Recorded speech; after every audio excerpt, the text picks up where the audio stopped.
ሰላም ጤና ይስጥልኝ የአብሪ ሚዲያ አድማጭ ተመልካቾቻችን፣ እነሆ የሰዓቱን መረጃዎች ወደ እናንተ ለማድረስ ቀርብ ያለው እንደሚከተለው ተከታተሉ። በአማራ ክልል የተለያዩ ዞኖች በፋኖ ኃይል ላይ ከፍተኛ ምት እና ድምሰሳ መድረሱን የሚያመለክት ዜና ወጥቷል። ይህን እንመለከታለን።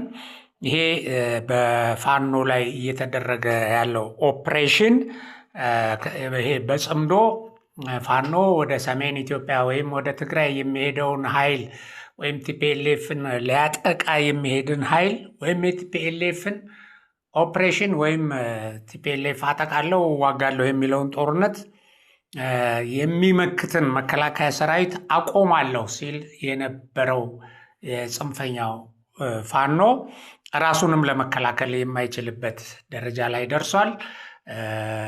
ሰራዊቱም ወደሚፈልግበት አቅጣጫ እንቅስቃሴ እያደረገ ይገኛል። የቲፒኤልኤፍን ከክረምት በፊት ጦርነት ከፍታለሁ እና መሬቴን አስመልሳለሁ ያለውን ኢቨን በክረምትም ቢሆን ቀጥላለሁ ያለውን ጦርነት የመከላከያ ሰራዊቱን እንቅስቃሴ አማራ ክልል ውስጥ ገጥቶ ቲፒኤልኤፍ ነፃ እንቅስቃሴ ለማድረግ ያመቸኛል ብሎ አስቦ የነበረው ካልኩሌሽን ተበላሽቶባቸው ትስስራቸው ተበጣጥሶ በዚህ ምክንያትም በመካከላቸው መቃቃር እንደተፈጠረና የሰጣናችሁን አደራ ወይም እንድትወጡ የተሰጣችሁን ወታደራዊ ስምሪት ልትወጡ አልቻላችሁም እያሏቸው ነው።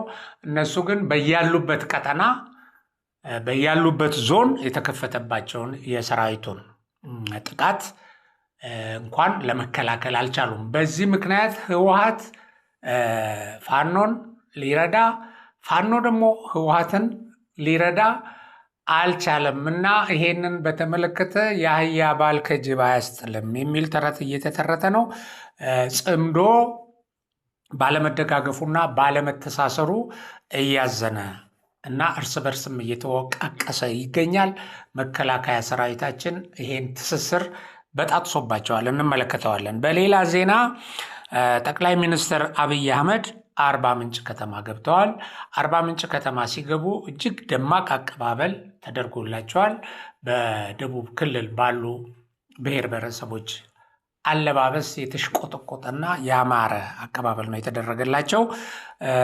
ጠቅላይ ሚኒስትሩ በቆይታቸው በአርባ ምንጭ የተሰሩ የተለያዩ የልማት ስራዎችን እንደሚጎበኙና ምናልባትም እንደሚመርቁ ይጠበቃል። በዚህ ውስጥ በአርባ ምንጭ ከተማ እጅግ በጣም አስደናቂ የግንባታ የሆቴል ግንባታ እና ምናልባት ኢትዮጵያ ውስጥ እስከዛሬ ከተሰሩ ሎጆች እና በዚህ ደረጃ በባህር ላይ ከተሰሩ የሆቴል ግንባታዎች እና የቱሪዝም መስህቦች ይሄ በአይነቱ የተለየና እጅግ መስህብ ያለው መሆኑ ነው የተነገረው። ጠቅላይ ሚኒስትሩ ስለዚህ ግንባታ ወይም ስለዚህ ውብ ስፍራ የሰጡት ማብራሪያ አለ። ቀደም ብሎ እንመለከተዋለን እና ወደዚህ አሁን በጽንፈኛው ላይ ስለተከፈቱ ውጊያዎችና ስለተገኙ ድሎች ወደሚያብራራው መረጃዬ ልግባ። ምስራቅ ዕዝ በምዕራብ ጎጃም ዞን ደጋዳሞት ወረዳ ባደረገው ኦፕሬሽን 116 ጽንፈኞችን መደምሰሱን አስታውቋል። ይሄ የመጀመሪያው የሰራዊቱ የድል ዜና ነው። እንግዲህ ከዚህ በፊት በቀጥታ ግንባር ፈጥሮ የማይገጥም እና መከላከያ በመጣ ቁጥር የሚሽለኮለክን ኃይል አሳዶ በከበባ የደመሰሰበት ኦፕሬሽን ነው። በዚህ ኦፕሬሽን የተገኘው እንደተደመሰሱ የመጣው ቁጥር ከፍተኛ ነው። ይሄ ቡድን ፊት ለፊት መስመር ይዞ የማይዋጋ ከመሆኑ አንጻር 116 ጽንፈኞች በአንድ ግንባር መደምሰሳቸው ትልቅ ድል ነው። እንግዲህ ይሄ ሰኔ 25 ቀን 2018 ዓ.ም የወጣ መረጃ ነው።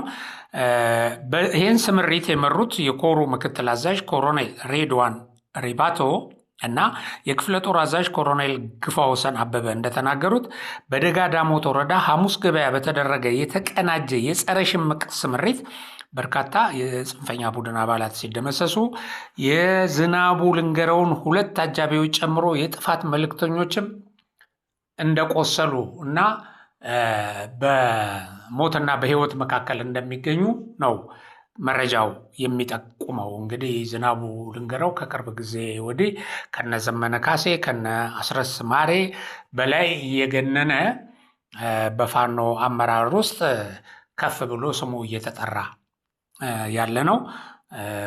እንግዲህ እሱ አምልጧል፣ ግን 2 አጃቢዎች ቆስለዋል እና በዚህ ስምሪት ኤኬኤም መትረየስ፣ ክላሽ፣ የዲሽቃ ጥይት ከነሽንሽሉ፣ የቃታ መሳሪያ፣ ቦምብ፣ ትጥቆችና ለማወናበጃነት ሲጠቀሙባቸው የነበሩ የተለያዩ የጸጥታ አካላት አልባሳት እንዲሁም ቡድኑ ሲጠቀምባቸው የነበሩ በርካታ ቁሳቁሶች ወይም የሎጂስቲክስ ማቴሪያሎች ሲወድሙ የጦር መሳሪያዎች፣ ተተኳሾች እና ትጥቆች በቁጥጥር ስር መዋላቸው ነው የተገለጸው እና በጥቃቱ ከተደመሰሱትና በስም ከታወቁት የጽንፈኛ ቡድን ውስጥ ሻለቃ አዋጊዎችና የሎጂስቲክ አመራሮች ይገኛሉ። ከነሱ ጥቂቶቹን ለመጥቀስ ዳኜ ድሉ የሻለቃ ሎጂስቲክ ኃላፊ የነበረ፣ ደጀን ጤና ነባር ተዋጊ፣ ምኔ አደራው ተዋጊ እና አስተባባሪ፣ አወቀ ይታይህ ምክትል ሻለቃ መሪ፣ አሳየ ደሴ ተዋጊ፣ መንግስቴ የተባለ የነሱ የመጀመሪያ ኮማንዶ እና አሰልጣኝ የነበሩ ናቸው። በስም ተለይተው ከታወቁት ውስጥ የተጠቀሱ ናቸው። ከተደመሰሱት 116 ውስጥ ማለት ነው። እና ይህንን መረጃ ያካፈሉት የመከላከያ አመራሮች እንዳሉት በዚህ ስምሪት የክልሉ የጸጥታ ኃይልና የአካባቢው ሕዝብ የራሳቸውን አስተዋጽኦ በማድረግ ድርሻቸውን ተወጥተዋል። የዞኑን ሰላም ለማደፍረስ ሲንቀሳቀስ የነበረውን የጽንፈኛ ኃይል በመለየት ስልታዊ ጥቃትም ተፈጽመዋል። ሰራዊቱ ይህንን የህዝብ ስቃይን፣ ደስታው፣ የዜጎችን መጎሳቆል ግቡ አድርጎ የሚንቀሳቀሰውን የኢትዮጵያ ከሃዲዎች ተላላኪ የመደምሰሱን ግዳጅ አጠናክሮ ይቀጥላል ነው ያሉት። በሌላ በኩል በምስራቅ ደንቢያ ወረዳም ሲንቀሳቀስ የነበረ ጽንፈኛ ቡድን እንዲሁ ተደምስሷል። በማዕከላዊ ጎንደር ዞን ምስራቅ ደንቢያ ወረዳ ወይና ማርያም አካባቢ ሲንቀሳቀስ የነበረውን ጽንፈኛ ቡድን መደምሰሱን የሀገር መከላከያ ሰራዊት አስታውቋል። የጥፋት ተልዕኮ ለመፈጸም በድብቅ ሲዘጋጅ የነበረ ኃይል ነው። ይሄ ኃይል በተጠና ኦፕሬሽን እና ወታደራዊ ስልትን በመጠቀም ይሄንን ባንዳ ከነ አመራሩ ሙሉ በሙሉ መደምሰሱን ነው የመከላከያ ምንጮች ያረጋገጡት እና የቡድን እና የነፍስ ወከፍ መሳሪያዎችም እንዲሁ የሎጂስቲክ ማቴሪያሎች በብዛት መማረካቸውን ነው ያስታወቁት። እንግዲህ በዚህ ውጊያ እንግዲህ ትንሽ ከፍ ብለው የሚታወቁ ወሳኝ መሳሪያዎች ከሚባሉት ውስጥ ብሬን፣ ስናይፐር፣ ክላሽ፣ ቦምብ፣ የወገብ ትጥቅ እና በተጨማሪ ደግሞ ከትንንሽ መሳሪያዎች ክላሽ እና የክላሽ ካዝና፣ የስናይፐር ካዝና እና ተተኳሾች በመማረክ በዚህ ቀጠና ማለትም በዚህ በደንቢያ አካባቢ ውጊያ ያደረገው የመከላከያ አካል ድልን አስመዝግቧል። ራሱን የአጼዎቹ ክፍለ ጦር ብሎ በመሰየም የጎንደር ጠቅላይ ግዛት ህዝብ ግንኙነትና ሻለቃ አዛዥ በሚባል ሲንቀሳቀስ የነበረውን አማራ አሸናፊን ጨምሮ 9 የጽንፈኛ መሪዎች ላይ እርምጃ መወሰዱንና መደምሰሳቸውን ነው ዜናው የሚያስረዳው። ሌላው በጎጃም ቀጠና ደጋዳሞት የጽንፈኛው መቀበሪያ ሆኗል። በምዕራብ ጎጃም ዞን ደጋዳሞት ወረዳ በተደረገው ኦፕሬሽን ከላይ ገለጽ ነው መጀመሪያ ላይ የገለጽንላችሁ ድል ተገኝቷል እና በቀጠናው በድምሩ ሲታይ የጽንፈኛው ኃይል ቀጣይ ኦፕሬሽኖችን ማካሄድ በማይችልበት ሁኔታ ተመቶ ከሞት የተረፈው ተበታትኖ እየፈረጠጠ እንደሚገኝ ነው። በሌላ በኩል ደግሞ በዚሁ በሰኔ 15 2018 ዓ.ም የአየር ወለድ ክፍለ ጦር ሬጅመንት በሰሜን ሸዋ ዞን ምንጃር ወረዳ በልዩ ስሟ ራራት ማርያም በምትባል ቀበሌ ውስጥ እየተሽለኮለከ ህዝብን ሲዘርፍና ሲያሰቃይ የቆየውን ጽንፈኛ ቡድን በመደምሰስ የነፍስ ወከፍና የቡድን መሳሪያዎችን ከነተተኳሾቹ መማረኩን የመብረቅ ሬጅመንት አዛዥ ሻምበል በርሄ ገብረትንሳኤ ገልጸዋል። ሰራዊቱ የህዝብን ሰላማዊ እንቅስቃሴ ለማረጋገጥ እያደረገ በሚገኘው ጠንካራ ስምሪት ጽንፈኛው ቡድን ሲጠቀምባቸው የነበሩ በርካታ የተለያዩ አይነት መሳሪያዎችን፣ ተተኳሾችን እና ሌሎች ቁሳቁሶችን ከመማረኩም ባሻገር በርካታዎችን ሙትና ቁስለኛ አድርጓል። አሁን በተወሰደበት ጠንካራ እርምጃ በተደጋጋሚም የተወሰደበትን ጨምሮ አቅሙ ከቀን ወደ ቀን እየተዳከመ መምጣቱን ነው የተናገሩት። በዚህ ስምሪት ቦምብን እና የመገናኛ ሬዲዮን ጨምሮ የቡድንና የነፍስ ወከፍ መሳሪያ፣ የተለያዩ አይነት ተተኳሾች በቁጥጥር ስር ከመዋላቸውም በላይ ጽንፈኛውን በመደምሰስ የመትረየስ ተኳሽ የነበረን ተዋጊ መማረክ መቻሉን አዛዡ ገልጸዋል። እና የአየር ወለድ ክፍለ ጦር ነው ዘገባውን ያደረሰን። እንግዲህ ይህ በእንዲህ እንዳለ ሀገራችን ውስጥ ጦርነትም ልማትም እየተካሄደ ነው። እንደምታውቁት በጦር የመጣው በጦር ይመለሳል። መንግስት ግን በተለያዩ የሀገሪቱ አካባቢዎች ጦርነት አለ ብሎ የልማት ስራውን አላቋረጠም። እንደውም የልማት ስራዎቹ ሲከናወኑ ሰላም በሌለበት ሁኔታ ይሰራሉ ተብለው የማይገመቱ መሆናቸው ነው ከውጭ የሚመጣውንም ሀገር ውስጥ ያለውንም ሰው እጅግ የሚያስደንቀው። እና የኢፌዴሪ ጠቅላይ ሚኒስትር አብይ አህመድ በደቡብ ኢትዮጵያ ክልል አርባ ምንጭ የተለያዩ የልማት ስራዎችን ለመጎብኘት ገብተዋል። ጠቅላይ ሚኒስትሩ አርባ ምንጭ አውሮፕላን ማረፊያ ሲደርሱ የክልሉ ከፍተኛ የስራ ኃላፊዎችና የአካባቢው ነዋሪዎች ተገኝተው አቀባበል አድርገውላቸዋል። አቀባበሉ የደቡብ ኢትዮጵያ ክልልን ውብ የባህል ቀለማት፣ እሴቶችና እንግዶችን የማክበር ባህል በደመቀ ሁኔታ ባሳየ መልኩ የተከናወነ ነው። እንግዲህ ጠቅላይ ሚኒስትሩ በከተማዋ በዛ አካባቢ በሚቆዩባቸው ጊዜያት የተለያዩ የልማት ስራዎችን እና ሜጋ ፕሮጀክቶችን ይጎበኛሉ ተብሎ ይጠበቃል። ገበታ ለትውልድ አርባ ምንጭ በቅርቡ የሚመረቅ በኃይል ላይ የተገነባ የሚሽከረከር ሬስቶራንትና ግዙፍ የአርባ ምንጭ ፕሮጀክት አለ። ምናልባትም ጠቅላይ ሚኒስትሩ ይህንን የደረሰበትን ደረጃ ያያሉ። ምናልባትም በእንትኑ ወሳኝ የሆነ ደረጃ ላይ ደርሶ ከሆነ ግንባታው በጠቅላይ ሚኒስትሩ ሊመረቅ ይችላል።